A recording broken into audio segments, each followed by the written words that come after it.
In a time when much of Africa has grown weary of broken promises and deep-rooted corruption, one name has risen from the heart of Burkina Faso to capture the attention and fear of the continent's most powerful elites, Captain Ibrahim Traoré. Young, bold, and unapologetically direct, Traoré is shaking the foundations of a system long dominated by aging leaders and foreign influence. As he calls out corruption and champions sovereignty, protests have erupted across Africa, some in solidarity, others in resistance. But one thing is clear: the status quo is under threat. In this video, we uncover how Ibrahim Traoré's rise is sending shockwaves through Africa's political class, and why some leaders are starting to panic. In a moment that will be remembered for decades to come, April 22, 2025, marked a turning point not only for Burkina Faso, but for Africa at large. From the heart of West Africa to the corridors of Western capitals, millions of voices joined together in a single, thunderous message. Africa will no longer be silent. Africa will stand its ground. The trigger? A failed coup attempt aimed at removing Captain Ibrahim Traoré, the revolutionary military leader of Burkina Faso. The plot, reportedly orchestrated with help from foreign agents and rogue ex-officers operating out of neighboring Ivory Coast, sought to bring down the captain's government and roll back the nation's hard-won sovereignty. Authorities revealed that the plotters intended to seize the presidential palace by force and hand the country over to international control, effectively undoing the political autonomy Traoré has been fighting to secure. Security Minister Mohamed Ousmane didn't mince words. This was not just a political disagreement. It was an assault on the very soul of the nation. But if those behind the coup thought they could quietly destabilize Burkina Faso, they were gravely mistaken. Across the continent and far beyond, a movement erupted with speed and force rarely seen in recent memory. From the dry, resilient streets of Ouagadougou to the energetic avenues of Accra, Monrovia, Lagos, and beyond, people gathered in defiance. They were not just citizens of Burkina Faso, or Ghana, or Liberia. They were sons and daughters of Africa. And they had a message. We stand with Captain Ibrahim Traoré. The outpouring of support wasn't limited to Africa. Rallies took place in cities around the world where the African diaspora thrives: London, Paris, New York. Young and old, activists and students, workers and artists all took to the streets, waving flags, raising fists, and singing songs of resistance. Their chants echoed, "Hands off Burkina Faso! Hands off Africa!" This was no ordinary protest. It was a mass mobilization, organic, unstoppable, deeply emotional.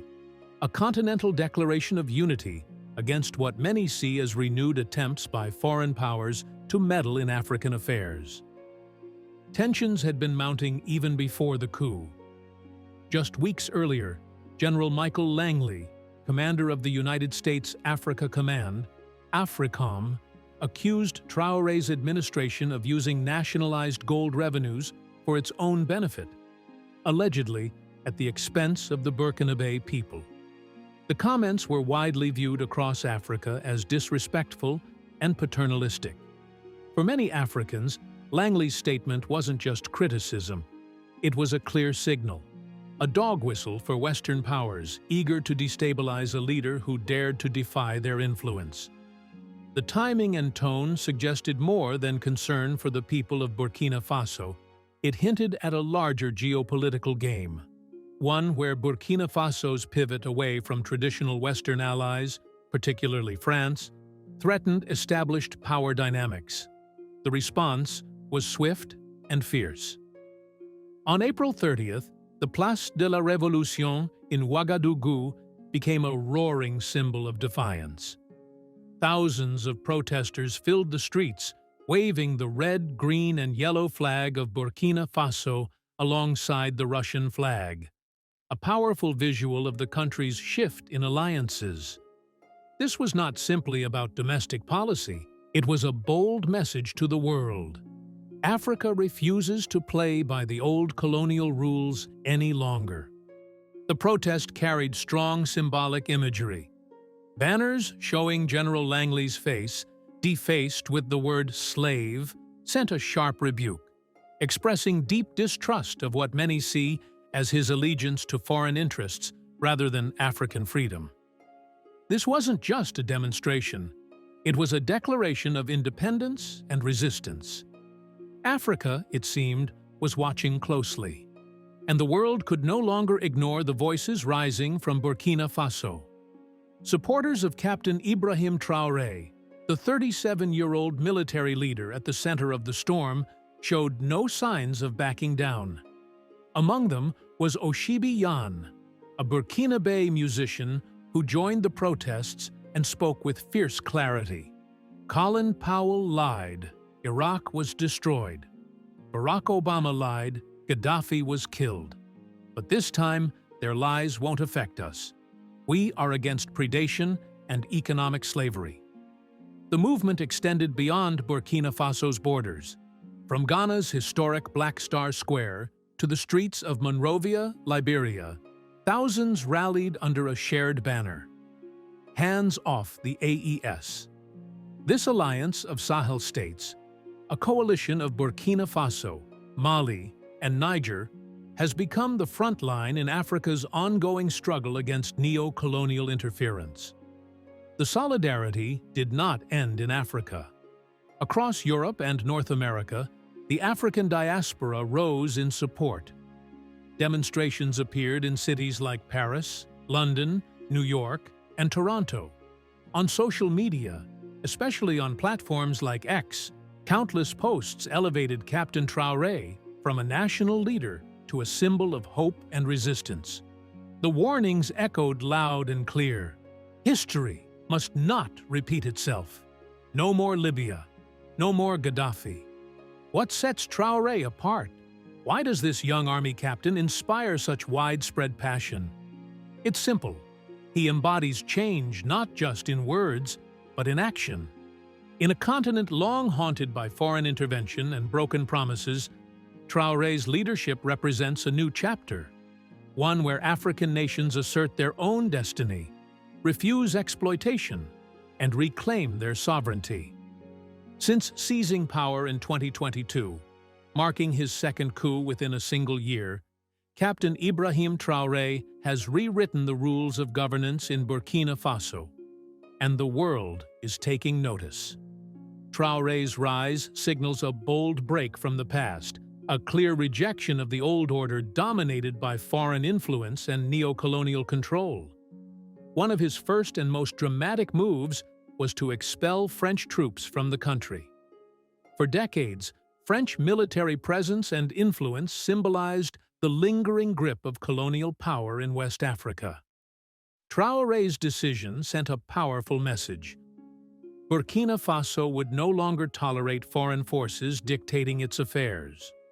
Alongside this, he canceled numerous unfair deals that had long disadvantaged the Burkinabe people. Perhaps most symbolically significant was Traoré's move to abandon the CFA franc. This currency, controlled by the French treasury, has long been criticized as an economic chain restricting West African countries. By dropping it, Traoré struck a major blow against what many view as economic colonialism. But Traoré isn't just breaking ties, he's building new ones. He has steered Burkina Faso closer to Russia and strengthened alliances with neighboring Mali and Niger. Together, these three countries formed the Alliance of Sahel States, AAES, a united front aimed at not only surviving the region's many challenges, but asserting their sovereignty and shared strength. Economic reforms have been just as revolutionary.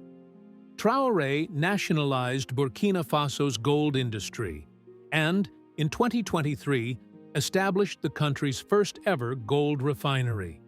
He banned the export of unrefined gold to Europe, ensuring that the true value of the nation's wealth stays at home.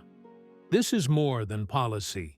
It's a declaration of economic independence, reclaiming control over natural resources that have historically enriched foreign powers while leaving local communities behind. The revenues from these resources are being funneled back into society. Despite facing intense international pressure and even illegal sanctions, Traoré's government has invested heavily in schools, hospitals, food security, and infrastructure.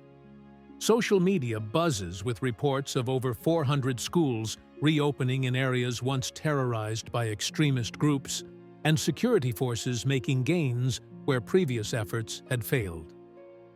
This movement is about far more than politics. It's about a new vision for Africa's future. What distinguishes Traoré is not just his actions, but the force of his message: unapologetic Pan-Africanism.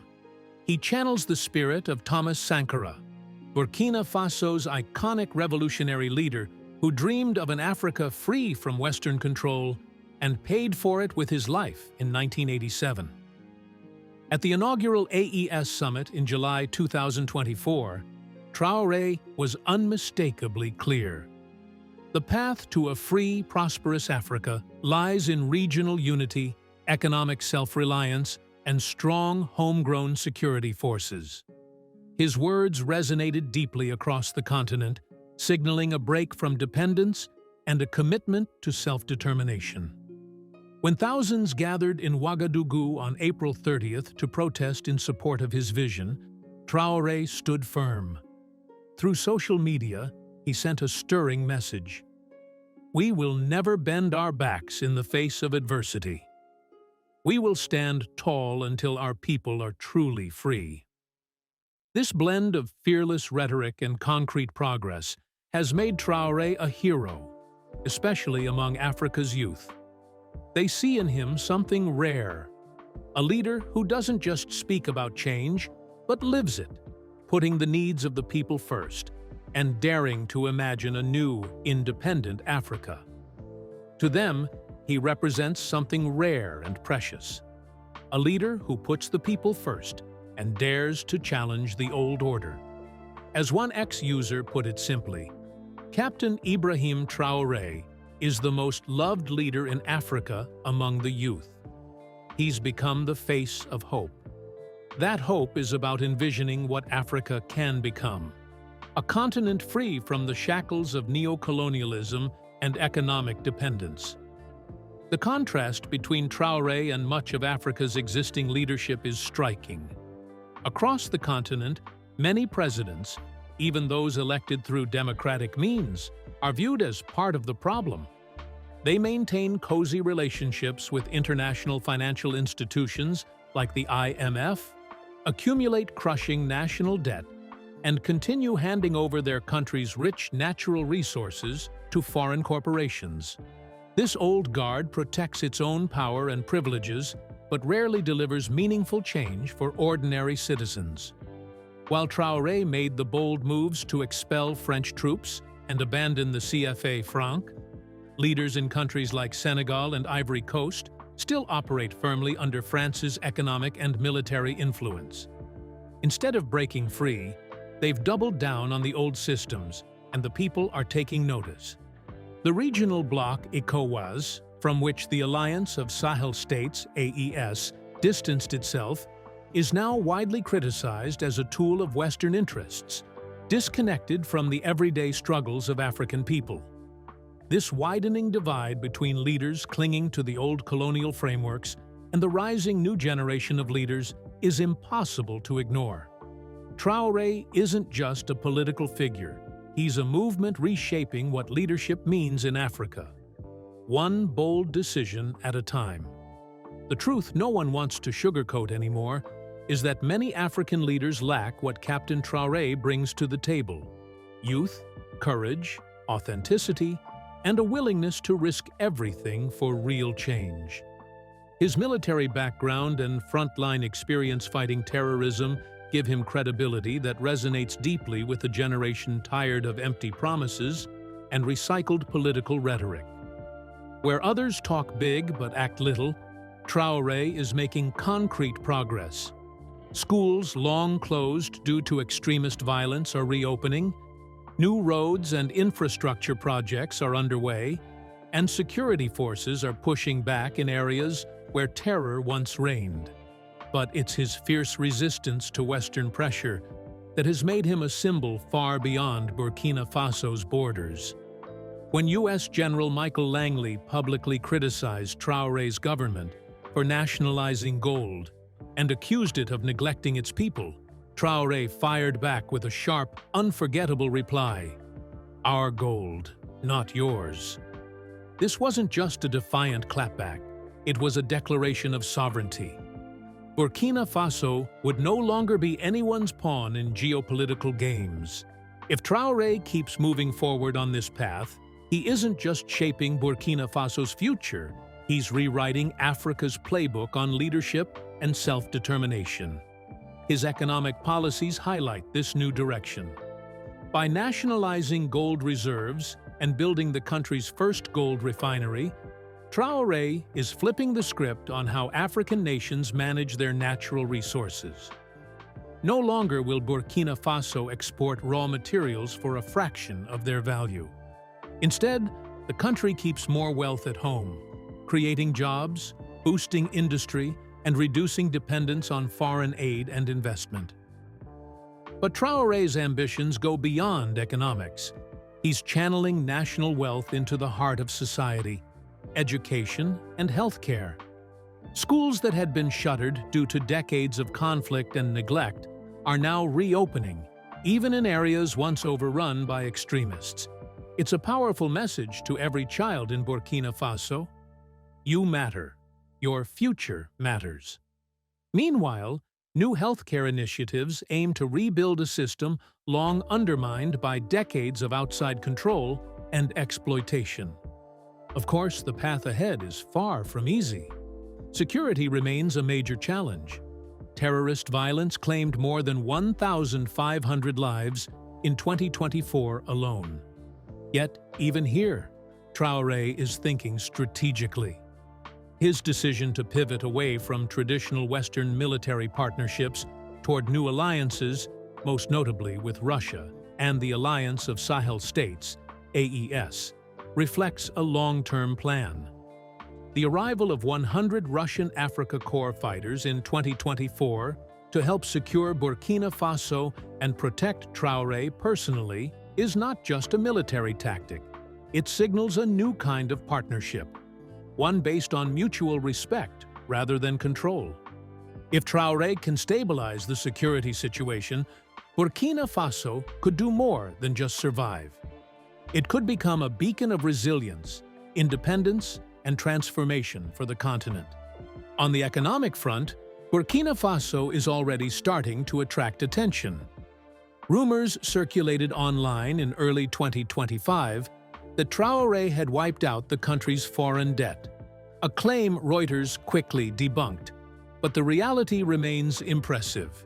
His economic policies have sparked growth, and foreign currency reserves are projected to reach over $1.4 billion by the end of 2025. With continued investment in infrastructure and homegrown industries, Burkina Faso might soon be knocking on the door of economic stability and even prosperity. Traoré's influence stretches well beyond his country's borders. The massive protests on April 30th weren't just a show of support for one man. They reflected a broader, continent-wide yearning for change. Millions across Africa and the diaspora, from Accra to Atlanta, Lagos to London, raised their voices in unison. The message was unmistakable. Africa refuses to be pushed around anymore. At the heart of this rising wave of unity is the Alliance of Sahel States, the AES, comprising Burkina Faso, Mali, and Niger. These nations have collectively rejected the old ways, walking away from ECOWAS, expelling French troops, and turning their backs on business as usual. The AES is quickly becoming the beating heart of a new Africa First movement, And with Traoré as its most outspoken leader, other countries are starting to take notice. Online discussions reveal the stirrings of a broader shift. Leaders such as Senegal's Bassirou Diomaye Faye and Ghana's John Mahama have reportedly expressed respect for Traoré's defiant stance. At Mahama's inauguration in January 2025, crowds erupted in cheers for Traoré, an unmistakable sign that this new wave of leadership is gaining momentum. This is momentum, the kind that hints at a possible turning point for Africa's future.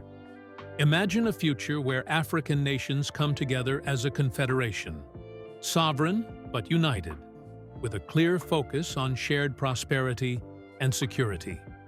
An alliance free from the strings of the International Monetary Fund, former colonial powers like France, or Western governments. This vision is no longer just a dream. The Alliance of Sahel States, AES, made up of Burkina Faso, Mali, and Niger, is emerging as the foundation for this new direction. More countries are watching closely, and many may soon decide they, too, are done accepting foreign-dictated policies.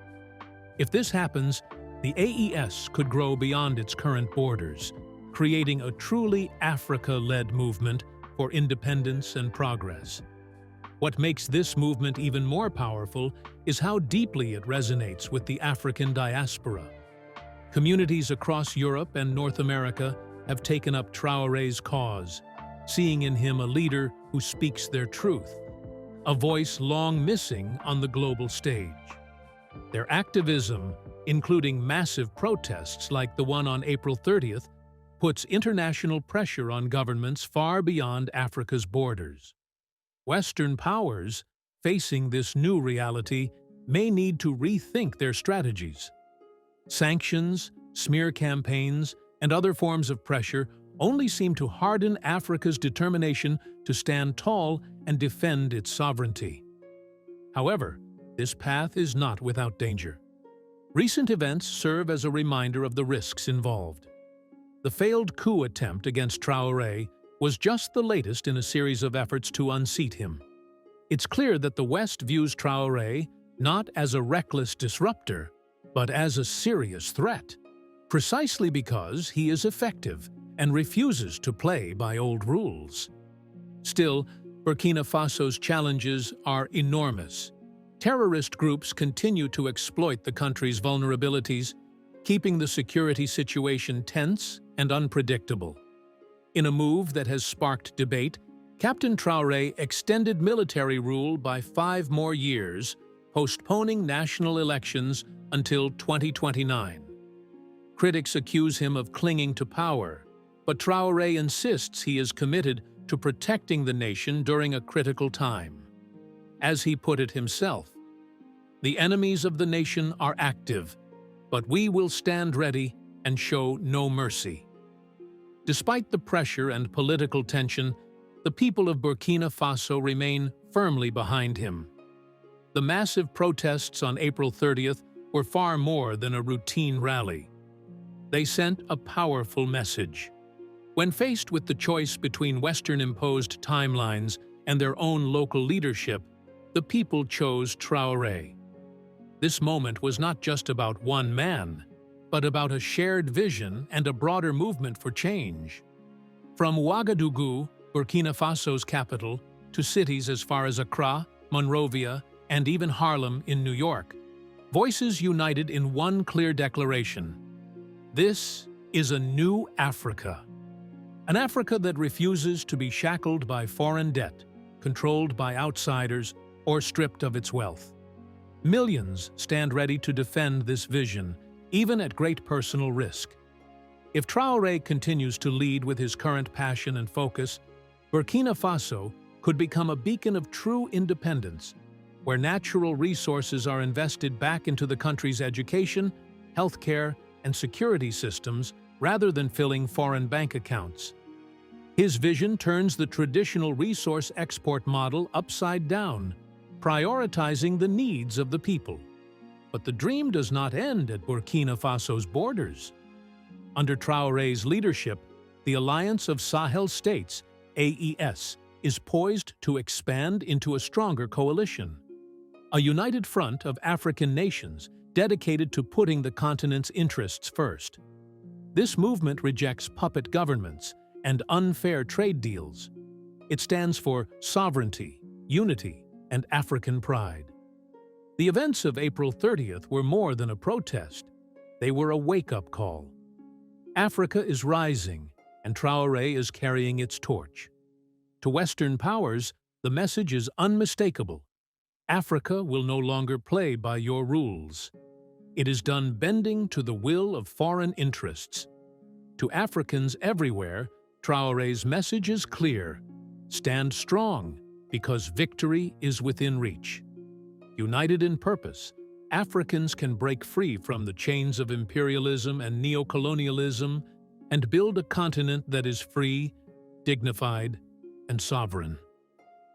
Africa stands at a critical turning point. From the vast deserts of the Sahel to the dense jungles of the Congo Basin, Africans are awakening to a truth long buried. Their continent holds everything needed for prosperity, except the political will to cast off corrupt leadership and stop relying on empty diplomatic gestures. Too often, African leaders attend international summits only to beg for scraps from foreign powers' tables. Yet, the dream of a united Africa, a powerhouse of wealth, innovation, and dignity, is not just a dream. It is the continent's future, one worth fighting for. If only the rot within can be cleared away and Africans unite as one, Africa can truly thrive. The paradox of Africa is stark, a land bursting with natural riches yet suffering widespread poverty. The continent holds 30% of the world's mineral reserves, including 60% of cobalt, 90% of platinum, and vast deposits of gold, diamonds, and lithium. Its fertile lands supply global staples like coffee, cocoa, and cotton. Its forests store vital carbon, and its rivers hold untapped potential for clean energy. But Africa's greatest resource is its people, 1.4 billion strong, with a median age of just 19.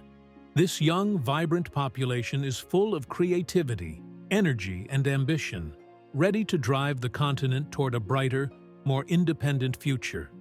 Across Africa, there are signs of hope and progress.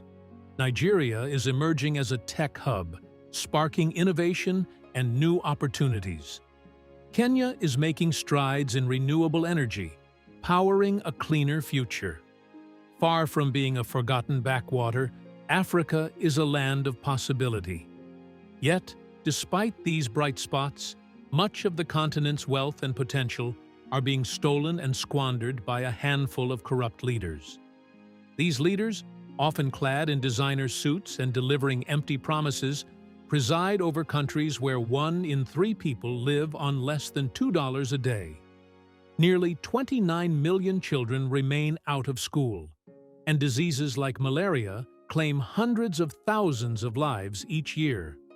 Meanwhile, they sign exploitative deals with foreign corporations, pocket bribes, and leave communities near mineral-rich mines with no access to clean water, education, or a future.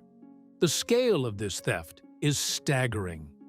In 2023 alone, illicit financial flows drained Africa of approximately nearly $89 billion, money that could have funded schools, hospitals, roads, and other vital infrastructure. Social media buzzes with outrage, with posts like, "Our leaders fly private jets begging for loans, while our cobalt powers Tesla's batteries." It's a disgrace, capturing widespread frustration.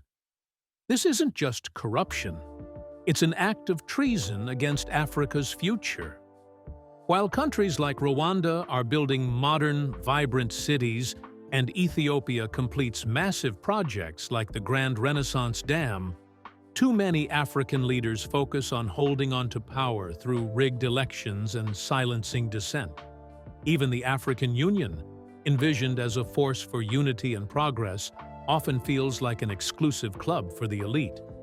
Summits intended to foster cooperation too often become photo opportunities with little real impact. The result? A continent overflowing with resources, but lacking the unity and political will to leverage them for the benefit of its people. Nothing highlights Africa's fractured state more than the yearly ritual of leaders traveling abroad to beg for loans and aid. Each year, African heads of state make the rounds to capitals like Washington, Beijing, and Brussels. At forums such as the G7, BRICS, and United Nations, African leaders often arrive as supplicants, reinforcing a humiliating dynamic where the continent is treated as a charity case rather than an equal partner. In 2024, African nations received $66 billion in official development assistance, but this aid often comes with strings attached, deepening debt and dependence. By the end of 2023, external debt in sub-Saharan Africa had ballooned to over $1 trillion. Countries like Zambia and Ghana spend nearly half their budgets servicing debt interest. Funds desperately needed for education, healthcare, and development are instead siphoned off to foreign creditors. The tragic consequence? Vital sectors like education and healthcare are left severely underfunded, impacting millions of lives and the continent's future development. Year after year, African leaders attend international summits with hopes of securing aid and partnerships. But these gatherings have increasingly become stages for humiliation rather than empowerment. Leaders deliver polished speeches about collaboration and progress, yet the underlying reality is painfully clear. Africa is still seen by many in the West, not as an equal partner, but as a charity case. The 2024 US-Africa Summit was a vivid example. African heads of state queued up to hear Western officials lecture them on governance and reforms, while conveniently ignoring the lasting damage caused by centuries of exploitation and resource plundering. Social media platforms exploded with voices of frustration. One popular post asked, "Why do our leaders beg in Washington when we hold uranium, oil, and gas?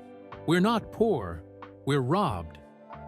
Another bluntly declared, "They call it aid, but it's just a leash to keep Africa on its knees." These sentiments reveal deep anger not just at foreign powers, but also at local leaders who perpetuate this culture of dependency.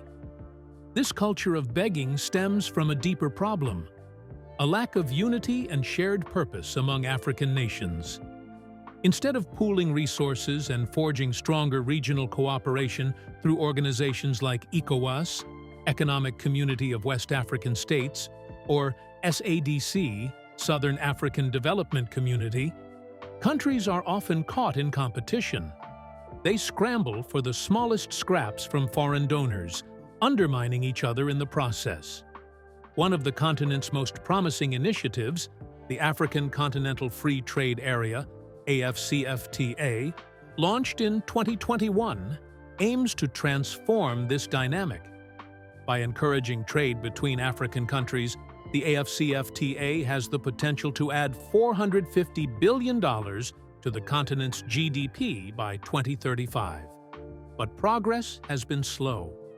Many leaders remain distracted, focusing more on courting foreign investment and striking deals with outside powers than on deepening cooperation with their continental neighbors.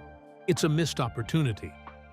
Africa, home to 54 countries and 1.4 billion people, spends around $500 billion annually on imports, most of which come from outside the continent. Meanwhile, trade between African countries accounts for less than 15% of total commerce, a stark contrast to regions like Europe or Asia, where intra-regional trade drives much of the economy. Imagine what could happen if Africa truly came together. It wouldn't simply be about independence or self-reliance, it would be a revolution, transforming the continent into a global powerhouse. A united Africa would harness its vast natural resources to build industries instead of exporting raw materials. Picture factories in the Democratic Republic of the Congo turning cobalt into batteries for electric vehicles, or Nigeria refining its own oil, cutting out costly fuel imports. This kind of industrialization would create jobs, boost economies, and reduce dependency on foreign markets. Africa's youth, full of creativity, energy, and ambition, would be the driving force behind innovation. Tech hubs in cities like Lagos, Nairobi, and Accra are already showing promise, rivaling Silicon Valley in their potential. If the African Continental Free Trade Area, AfCFTA, is fully realized, the continent could operate as one vast market, attracting investment on Africa's terms, rather than under the strict conditions imposed by international financial institutions like the IMF or World Bank. But economic strength is just part of the picture. Unity would bring much-needed security. Currently, Africa spends about $50 billion annually on defense. Despite this, countries such as Sudan, Somalia, and those in the Sahel region continue to face violent conflicts, often fueled by foreign arms and proxy wars.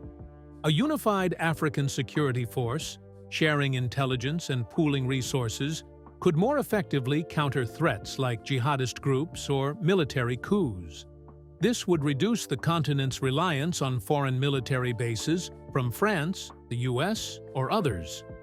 Take the alliance of Sahel states, Burkina Faso, Mali, and Niger, as an example.